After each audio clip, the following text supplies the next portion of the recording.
Pemirsa, kesadaran masyarakat dalam menaati aturan PSBB merupakan sebuah kewajiban dalam memutus penyebaran COVID-19. Namun sayangnya masih banyak warga yang belum memahami sepenuhnya pemberlakuan PSBB. Hal ini terbukti dari masih tingginya tingkat pelanggaran terhadap pelaksanaan PSBB yang telah diberlakukan di Jakarta. Meski hanya tinggal beberapa waktu ke depan penerapan PSBB, bagaimana usaha Pemprov DKI Jakarta untuk terus mengadvokasi dan juga menerapkan sanksi PSBB ini? Kita akan membahas bersama dengan Erina Burhan, juru bicara COVID-19 PBID. Selamat sore Bu Erina.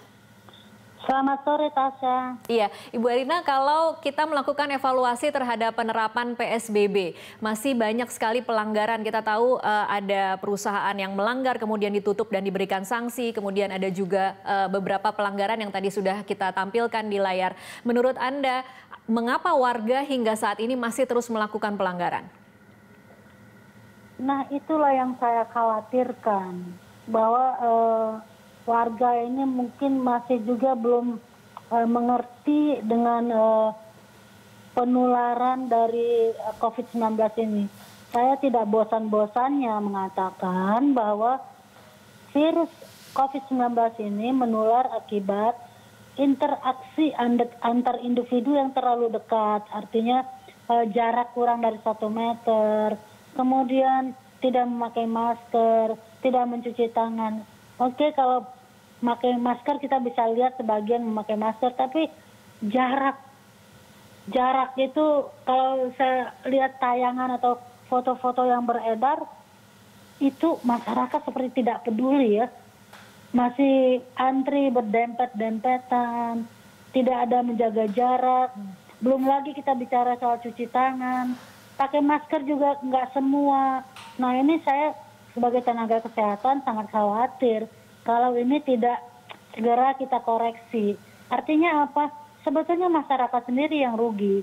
Kalau mereka terinfeksi atau saling menginfeksi, kan mereka yang sakit.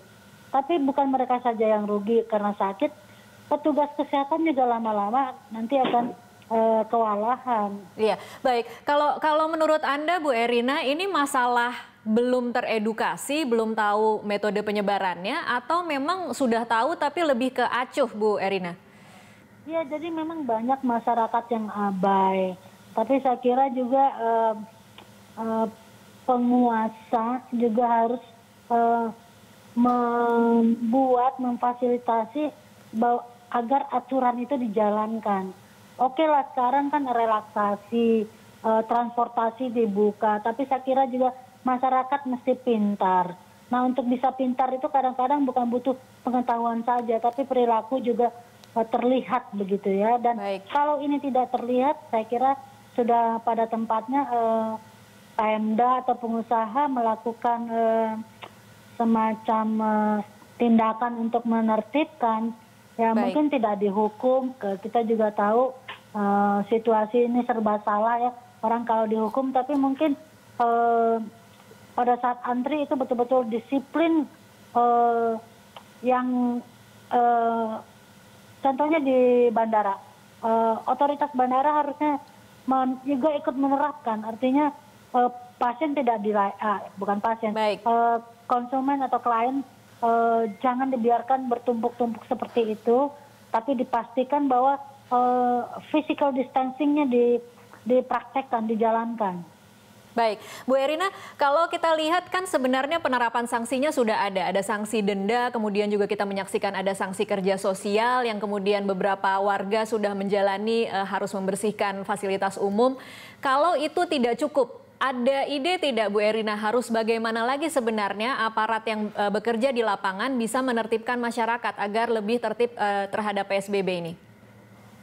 Kalau saya sih melihat kalau hukuman gitu ya, itu mungkin efektif sesaat, tetapi seharusnya kesadaran juga harus ditumbuhkan dan juga kedisiplinan bukan saja masyarakat yang disiplin, tapi juga yang punya aturan juga harus disiplin.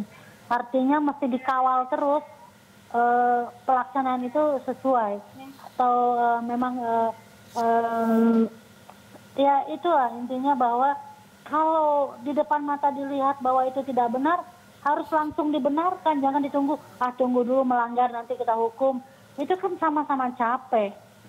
Baik. Masyarakatnya juga bermasalah dan yang menghukum juga saya kira juga lama-lama kewalahan. Tapi intinya on the spot itu harus langsung ditertibkan. Baik, terima kasih Ibu Erlina Burhan, juru bicara COVID-19 PBID telah bergabung bersama kami di Prime Time Berita 1 TV.